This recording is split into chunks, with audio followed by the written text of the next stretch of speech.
أشرقت نفسي بنور من فؤادي حينما رددت يا رب العباد، وانتشت روحي وصار الدمع يجري.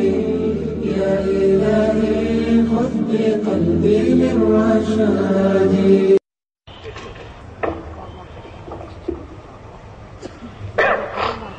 درود شریف پڑھ لیں سب لوگ. اللهم صل على محمد وعلى آل محمد كما صليت على إبراهيم وعلى آل إبراهيم إنك حميد مجيد. اللهم بارك على محمد وعلى آل محمد كما باركت على إبراهيم وعلى آل إبراهيم إنك حميد مجيد. الحمد لله حمدا كثيرا طيبا مباركا فيه. سبحانك اللهم وبحمدك لك الحمد على حلمك بعد علمك. سبحانك اللهم وبحمدك لك الحمد على عفوك بعد قدرتك. اللهم صل على محمد عبدك ورسولك وصل على المؤمنين والمؤمنات والمسلمين والمسلمات. اما بعد. صدر محترم، علماء کرام، عزیز ساتھیوں، بھائیوں، بزرگوں اور دوستوں، چاہے آج کا ہمارا یہ زمانہ ہو، چاہے اس سے ملا ہوا پچھلا زمانہ ہو، اور چاہے خیر القرون کا ہی زمانہ کیوں نہ ہو، ہر دور میں امت کے اتحاد اتفاق کو سب سے زیادہ اہمیت دی گئی ہے. مسلمانوں کے تمام خاندانوں کا، تمام ریاستوں کا، تمام طبقوں کا، تمام فرقوں کا آپس میں متحد رہنا یہ آج کی ہی نہیں بلکہ ہر وقت کی سب سے اہم ضرورت رہی ہے، اور اسلام اس کا سب سے بڑا داعی رہا ہے. شاہ ولی اللہ محدث دہلوی رحمۃ اللہ علیہ فرماتے ہیں اسی لیے جماعت کا اہتمام ہوا، جمعہ کا اہتمام ہوا، عیدین کا اہتمام ہوا. جیسے نماز امام کے پیچھے ادا کی جاتی ہے ویسے ہی حج بھی امام الحج کے پیچھے ہوتا ہے. تو کہیں بھی اسلام نے ایمان والوں کے اتحاد کو نظر انداز نہیں کیا. اہل سنت والجماعت جسے کہتے ہیں ان کا بھی سب سے اہم نقطہ نظر یہ ہے کہ اسلام کا نام لینے والے سارے لوگ آپس میں متحد ہو کر کے رہیں. جو انتشار پھیلاتے ہیں، چھوٹی چھوٹی باتوں پر الگ الگ اپنی ٹکڑیاں بنا کر کے اہل السنہ والجماعت سے، امت مسلمہ سے الگ ہو جاتے ہیں، ان کی اس تخریب کاری کو روکنا وقت کی سب سے اہم ضرورت ہے. آپ غور کر کے دیکھیں، خیر القرون سے لے کے آج تک پورا دین، پورا ایمان، پورا اسلام کس کے پاس رہا ہے، اور چند مسئلے، چند معاملات، چند چیزیں یہ کن کے پاس رہی ہیں؟ جو خاندان سے الگ ہو جا رہا ہے، جو جماعت سے الگ ہو جا رہا ہے، قابل مذمت کام وہ کر رہا ہے. اصلاح اس کی ہونی چاہیے. اس کے جس غلط خیال کی بنیاد پر اس نے خاندان کو توڑ دیا، جماعت کو توڑ دیا، انتشار پیدا کر دیا، اگر ان مسائل میں اسے سمجھا دیا جائے، بتا دیا جائے، ان کی غلط فہمیاں دور کر دی جائے، تو جو مخلصین ہیں وہ ضرور پلٹ کر کے دوبارہ اس خاندان میں شامل ہو جائیں گے، اس جماعت میں شامل ہو جائیں گے. اور جو کسی دشمن اسلام کا آلہ کار ہیں، جو دیدہ و دانستہ اسلام کو، مسلمانوں کو نقصان پہنچانا چاہتے ہیں، وہ سمجھانے بجھانے کے بعد بھی واپس نہیں آتے۔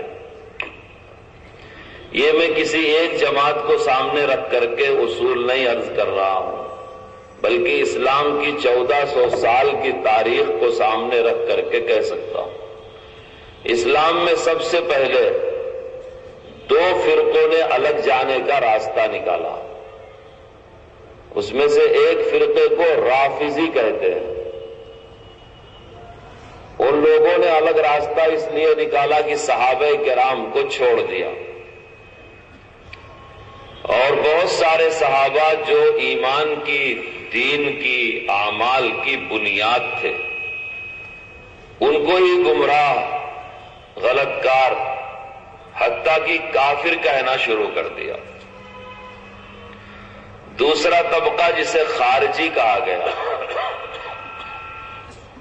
اس نے صحابہ کرام رضوان اللہ علیہم اجمعین کی تکفیر کیا، ان کو برا بھلا کہنا شروع کیا، ان پر الزام لگایا کہ یہ قرآن کے خلاف ہو گئے ہیں، یہ دین کے خلاف ہو گئے ہیں، یہ اسلام کے خلاف ہو گئے ہیں۔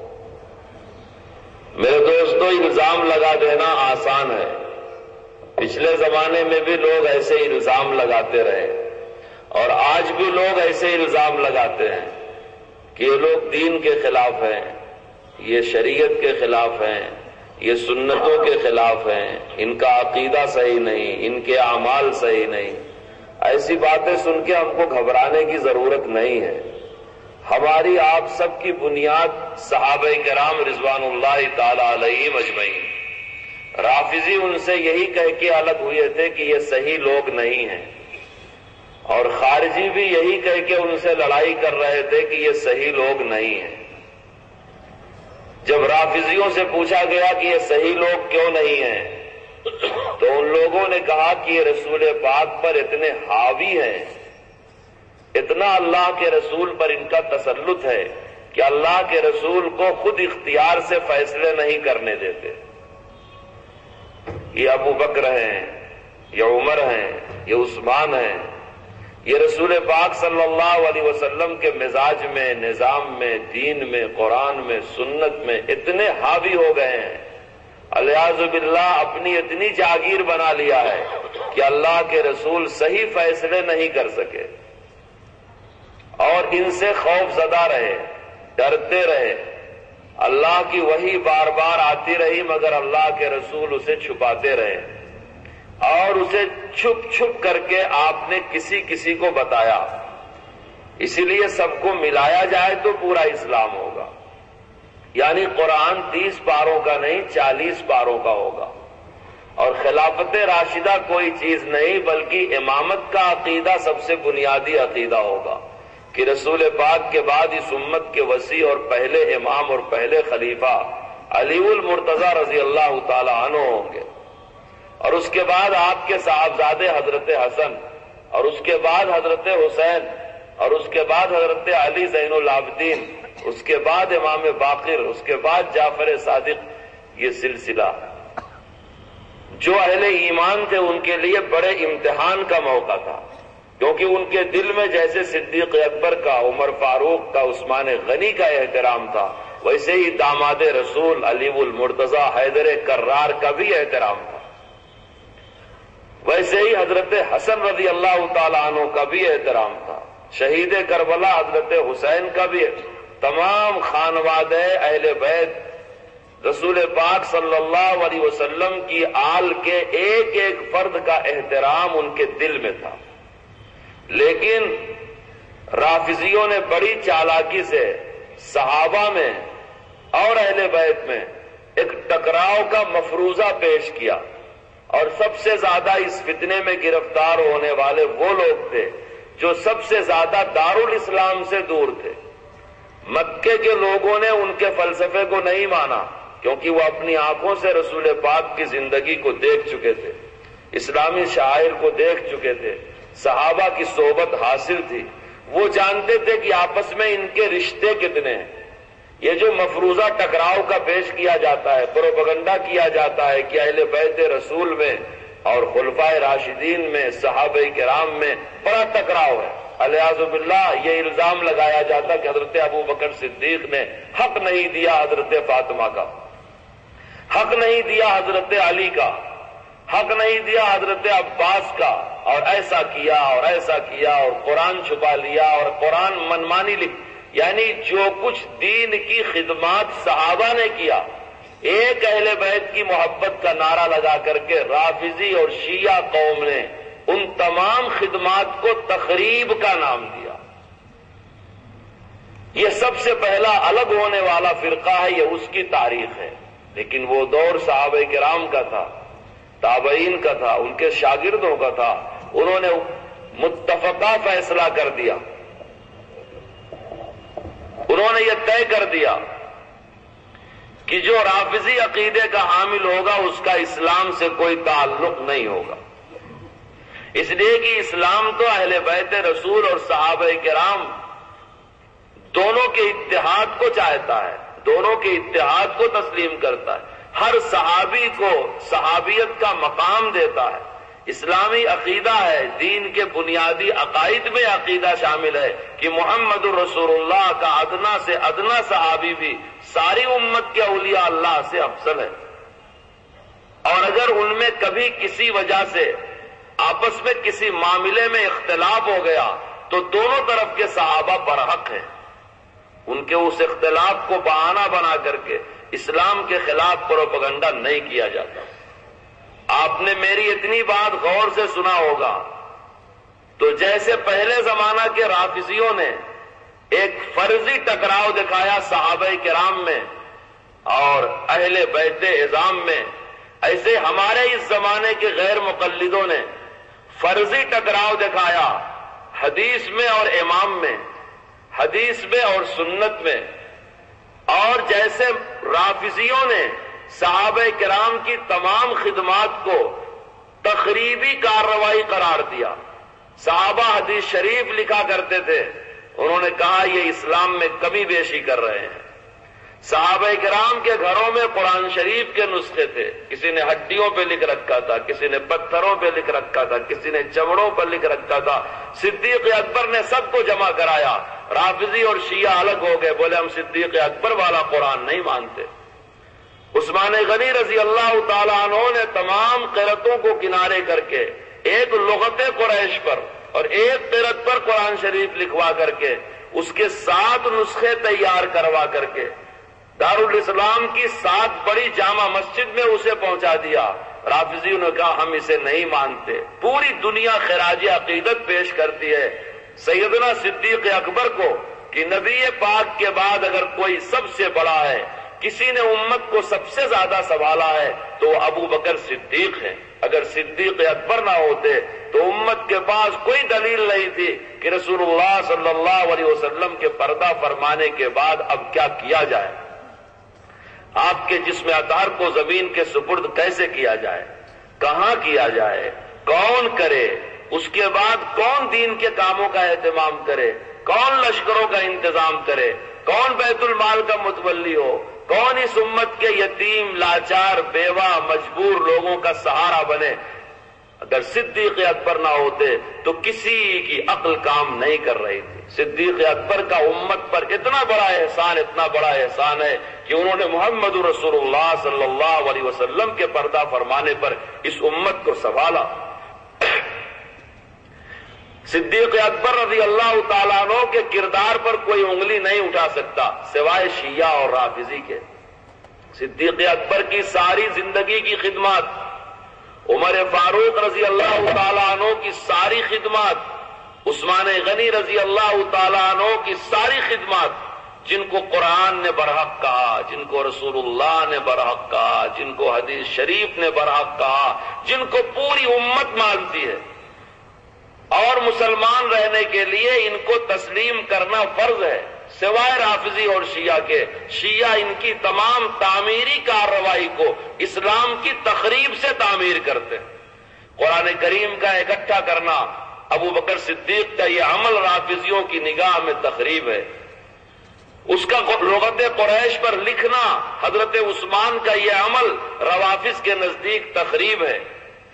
میں آپ کا زیادہ وقت اس بات میں نہیں لینا چاہتا، صرف ایک اشارہ کرنا چاہتا ہوں کہ جیسے دین کی خدمت کی ہر کارروائی کو روافض نے دین کی تخریب کا نام دیا کہ ان لوگوں نے دین کو بگاڑا اور فرضی ٹکراؤ دکھایا صحابہ کرام میں، خلفائے راشدین میں، اہل بیت میں، خانوادہ نبوت میں، حالانکہ وہ تو ایک دوسرے کے رشتہ دار ہیں، ایک دوسرے کا احترام کرتے ہیں، ایک دوسرے کے ساتھ رہتے ہیں، ایک دوسرے سے ہر دکھ درد میں میرے دوستوں قریب ہوتے ہیں، حقوق ادا کرتے ہیں۔ جب تک ایک دوسرے سے مل نہ لے ان کے دلوں کو قرار اور چین نہیں آتا۔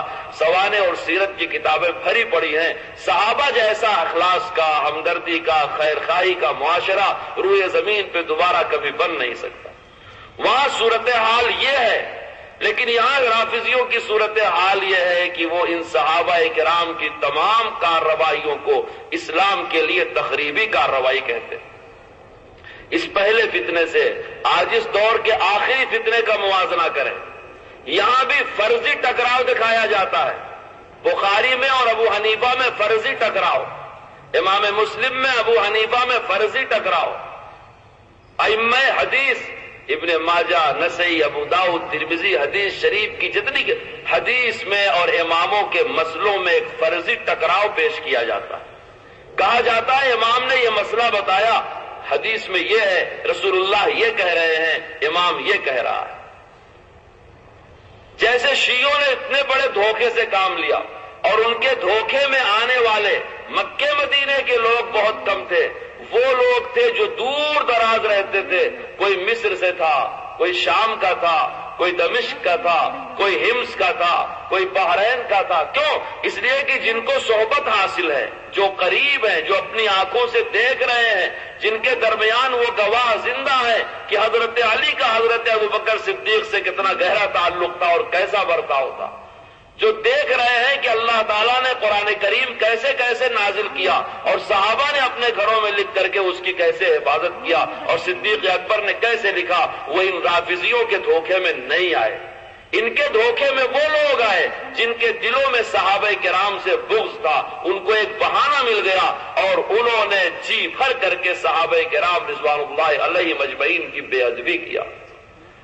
آج بھی میں آپ کے ہاں دیکھو ایک سوال کر کے جاتا ہوں، یہاں کے غیر مقلد چھوٹے بڑے عالم سے، ایک حدیث شریف کی کتاب ایسی ثابت کر دے، ایک حدیث شریف کی کتاب جس کا مصنف چاروں اماموں میں سے کسی کی تقلید کرنے والا نہ ہو، انشاءاللہ اسی کتاب کے برابر تول کر کے سونا ادا کروں گا۔ 1000 2000 نہیں، یہ بخاری، مسلم، ترمذی، نسائی، ابو داؤد، ابن ماجہ، موطا مالک، موطا محمد، حدیث شریف کی جتنی کتابیں ہمارے مدرسوں میں پڑھائی جاتی ہیں، ایک حدیث شریف کی کتاب کے مصنف کے بارے میں ثابت کر دے کہ یہ مصنف ائمہ اربعہ میں سے کسی کا مقلد نہیں تھا، انشاءاللہ اسی کتاب کے برابر تول کے سونا دینے کا وعدہ معصوم ثاقب میسور میں کر کے جاتا ہے۔ میرے دوستوں، ایک رافضیوں کی طرح بہت بڑا دھوکہ ہے، کسی حدیث میں کسی امام کے مسئلے میں کوئی ٹکراؤ نہیں ہے۔ ابو حنیفہ نے جو کچھ کیا دین کی خدمت کیا، امام مالک نے جو کچھ کیا دین کی خدمت کیا، امام شافعی نے جو کچھ کیا دین کی خدمت کیا، امام احمد ابن حنبل نے جو کچھ کیا دین کی خدمت کیا۔ اللہ ان ائمہ کرام کی قبروں کو نور سے بھر دے، اور ایسے حالات میں کیا کہ ان حالات میں ان سے بڑھ کے اور کسی نے خدمت نہیں کیا۔ وہ زمانہ خلفاء کا زمانہ تھا، مسلم بادشاہتوں کا زمانہ تھا۔ میرے دوستوں، عامت المسلمین کے دلوں میں ان کے خلفاء کا وہ مقام نہیں تھا جو ان ائمہ کرام کا تھا۔ انہوں نے کاروبار حکومت سے الگ ہو کر کے مسجدوں میں بیٹھ کر کے رسول پاک صلی اللہ علیہ وسلم کے دین کی خدمت کیا۔ جیسے رافضی صحابہ کرام کی خدمت کو دین کی تخریب کا نام دیتے ہیں، ویسے آج کے سلفی غیر مقلد اہل حدیث ائمہ کرام کی خدمت کو دین کی تخریب کا نام دیتے ہیں۔ جیسے رافضی فرضی ٹکراؤ دکھاتے ہیں اہل بیت اور صحابہ کرام میں، ایسے آج کے یہ غیر مقلد یہ سلفی یا اہل حدیث مسئلے مسائل اور حدیثوں میں فرضی ٹکراؤ دکھاتے ہیں کہ حدیث میں اور مسئلے میں فرضی ٹکراؤ ہے. میں حنفی ہوں لیکن چاروں مسلک کی ذمہ داری لیتا ہوں. ابو حنیفہ رحمۃ اللہ علیہ کا ایک مسئلہ، امام مالک کا ایک مسئلہ، امام شافعی کا ایک مسئلہ، امام احمد ابن حنبل کا ایک مسئلہ ثابت کیا جائے جو محمد رسول اللہ صلی اللہ علیہ وسلم کی حدیث صحیح مرفوع متصل غیر معارض کے خلاف ہو یا قرآن کریم کی آیت کے خلاف ہو، ایک مسئلہ پیش کیا جائے. اور یہ میرا تنہا مطالبہ نہیں، جب سے ایسے آوارہ ذہن کے لوگ پیدا ہوئے ہیں، جب سے چاروں مسلک کے علماء کرام یہی کہہ رہے ہیں کہ ائمہ کے فتوے، ائمہ کے مسئلے نہ قرآن کے خلاف ہیں نہ حدیث کے خلاف ہیں، چونکہ تمہاری خواہشات کے خلاف ہیں. قرآن اور حدیث کی اصلاح کرنے کی ضرورت نہیں، تمہارے خواہشات کی تربیت کرنے کی ضرورت ہے، تمہارے خواہشات کی اصلاح کرنے کی ضرورت ہے. میرے دوستو، اس کے بعد اسی زمانے کا فتنہ ہے جسے خارجی فتنہ کہا جاتا ہے. خوارج بڑے بے ادب تھے، بڑے بے ادب تھے. حضرت علی رضی اللہ تعالیٰ عنہ کو کافر تک کہا کرتے تھے. انہوں نے حضرت علی کے بالمقابل اپنا ایک خلیفہ عبداللہ الرابسی کو بنا رکھا تھا اور کہتے تھے یہ خلیفہ برحق ہے اور حضرت علی خلیفہ ناحق ہے. منہ میں زبان ہے جس کا جو جی چاہے کہہ دے. آج بھی لوگ کتابیں چھاپتے ہیں نا، آج بھی چھاپتے ہیں کتابیں. میں دیکھو ایک بات اور کہہ کے جا رہا ہوں، ان غیر مقلدوں نے اپنے مکتبوں سے جتنی کتابیں چھاپ رکھی ہیں، ایسی ایک کتاب نہیں اب تک دکھا سکتے جس میں ہمارے ائمہ کے شاگردوں کے اقوال نہ نقل کیے ہوں. ابن تیمیہ میں تمہارے مدرسوں کے فارغ نہیں، احمد ابن حنبل کے ماننے والے تھے. جتنے علماء کے تم اقوال نقل کر کے کتابیں چھاپتے ہو وہ علماء ائمہ کرام کے مقلدین تھے، تمہاری طرح آوارہ نہیں تھے کہ اماموں کی بے ادبی کریں، اولیاء اللہ کی بے ادبی کریں اور دین کی گستاخی کریں. ایک کتاب نماز کے عنوان کی، روزہ کے عنوان کی، حج کے عنوان کی، زکوٰۃ کے عنوان کی، دین کے جتنے شعبے ہیں کسی ایک شعبے کی ایک کتاب کسی غیر مقلد مطبع کی چھپی ہوئی نہیں دکھائی جا سکتی جس میں ہمارے ائمہ اور ائمہ کے مقلدین کے اقوال دلیل میں نہ لکھے گئے ہوں. یہ کتنی بڑی نمک حرامی ہے. جن کے ذریعے تم کو قرآن پہنچا، جن کے ذریعے تم کو حدیث پہنچی، جن کے ذریعے تم کو علم پہنچا، جن کے ذریعے تم کو رسول پاک کی وراثت پہنچی، تم سب کو گمراہ کہتے ہو، مشرک کہتے ہو. تم خود حق والے کیسے ہو سکتے ہو؟ ہمارا ایک دوست سنا رہا تھا، ایک گجراتی جماعت میں جا کر کے آیا، 4 مہینہ لگا کر کے. واپس آنے کے بعد پان کی دکان پہ ایک مولانا صاحب سے ملاقات ہو گئی. وہ مولانا صاحب حفیظ اللہ تھے، اللہ ان کی حفاظت فرمائے. نفس پرستی سے، خواہش پرستی سے اللہ ان کی حفاظت فرمائے. کبھی کسی بے نمازی کو نمازی نہیں بناتے، لیکن جب کوئی نمازی بن گیا تبلیغی جماعت کی برکت سے، کسی مولوی مدرسے کی برکت سے، تو اس کی نماز میں وسوسہ ڈالنے آتے ہیں. میں بولتا ہوں مجھے نماز سکھا دو، میری پوری قوم مجھ سے سیکھ لے گی. بھائی اتنا اعتماد تو پیدا کرو. اتنا تو مجھے الحمدللہ یہ اعتماد ہے کہ میں جو مسئلہ بتاؤں گا میری قوم اسے مانے گی. تم یہ اعتماد پیدا کر لو اپنے اندر کہ تمہارے بتائے ہوئے مسئلے بھی قوم ماننے لگے. تم تو نہ کسی کو مانتے نہ تم کو کوئی مانتا، سوائے تمہارے ہی جیسے کچھ ہاف ٹکٹ کے، اور تو کوئی نہیں ملتا. بھائی جب تم کسی کی نہیں مانتے تمہاری کون مانے گا؟ اگر تم کو اصلاح کی خواہش ہے، تم لوگوں کے دینی ہمدرد ہو، ایک میری نماز صحیح کرا دو، انشاءاللہ میں صحیح ہو گیا تو میری پوری قوم پر مجھے اعتماد ہے کہ وہ صحیح کر لے گی. آج بھی ہماری قوم دارالفتہ سے فتویٰ آ جاتا ہے مان جاتی ہے. ہمارے ہاں تو دارالفتہ لگے ہوئے ہیں، ہر علاقے میں کوئی نہ کوئی ایک عالم دین، عالم ربانی بیٹھا ہوا ہے، ہر علاقے میں ہمارے مدرسے بیٹھے ہوئے ہیں، یہ سب دین کی خدمت پہ لگے ہوئے ہیں۔ اگر آپ یہ سمجھتے ہو کہ امت 1400 سال سے گمراہی کے گڈھے میں گری ہوئی ہے اور رسول پاک کو چھوڑ کے اماموں کو مان رہی ہے اور بہت ٹکراؤ ہو رہا ہے، بڑی گڑبڑی ہو رہی ہے، 4 شریعتیں بن گئی، 4 اسلام بن گیا، 4 مسلح بن گیا، 4 مسئلہ بن گیا، ان قریب ایسا ٹکراؤ ہوگا کہ قیامت آ جائے گی۔ جو مفروضہ پیش کرتے ہو، اگر تمہارے دل میں امت کی ہمدردی ہے، ہمارے علماء سے کیوں نہیں ملتے؟ آؤ نا ہمارے مدرسوں میں، ہمارے علماء کے پاس، ہمارے ائمہ کے پاس دلائل مسائل کے ساتھ سمجھ لو۔ عوام کا کام مسائل کو دلائل کے ساتھ سمجھنا سمجھانا نہیں ہے۔ میں قصہ سنا رہا تھا، پان کی دکان پہ حفظہ اللہ مولانا صاحب سے ملاقات ہوئی، دیکھا تو آزاد تھا، اب آیا تو ماشاءاللہ داڑھی بھی ہے، رومال بھی لگائے ہوئے، اچھا ہے، آگے بڑھ کے سلام بھی کیا اس 4 مہینے کے ساتھی نے۔ مولانا صاحب نے خیر خیریت پوچھا، وہ کوئی تھا اچھا آدمی، علماء کی صحبت میں رہا ہوا۔ یہ جتنی پریشانیاں آ رہی ہیں لوگوں کو، یہ ایک SMS پہ ان کا خیال بدل جاتا ہے، اس لیے کہ ان کا کسی عالم سے تعلق نہیں ہے۔ اگر علماء سے تعلق ہو تو اپنے علماء سے پوچھ سکتے ہیں، جب علماء سے تعلق نہیں، میرے دوستوں کو کورس تو الفاظ ہی سکھاتے ہیں، آدمی آدمی بناتے ہیں نا۔ اللہ نے قرآن شریف رسول پاک پر نازل کیا، رسول پاک نے اپنی سنتیں صحابہ کرام پر جاری کیا۔ ہمارے ہاں علم اور عمل دونوں الگ الگ نہیں ہے، ہمارے ہاں علم کے ساتھ عمل ہے، اور دیکھ کر کے ہے کہ کیسے یہ عمل کیا گیا۔ اس لیے اپنے علماء سے تعلق رکھو، انشاءاللہ یہی فتنہ نہیں، کسی فتنے کا شکار نہیں ہوگے۔ اور اگر علماء سے تعلق نہیں ہوگا تو خود ہم ایک فتنہ بن جائیں گے، چاہے کسی فتنے کا شکار ہونے کا معاملہ ہو، ہم خود ایک فتنہ بن جائیں گے۔ تو اس کا کسی مولوی سے تعلق تھا، ان مولانا صاحب کی گفتگو شروع ہوئی، اس نے کہا دیکھیے مولوی صاحب، میں ایک آزاد آدمی تھا، نماز روزے کی فکر نہیں تھی، اب جماعت والوں نے مجھے کچھ سکھا اکھا دیا ہے، میں یہ فیصلہ کر کے آیا ہوں کہ آپ میرے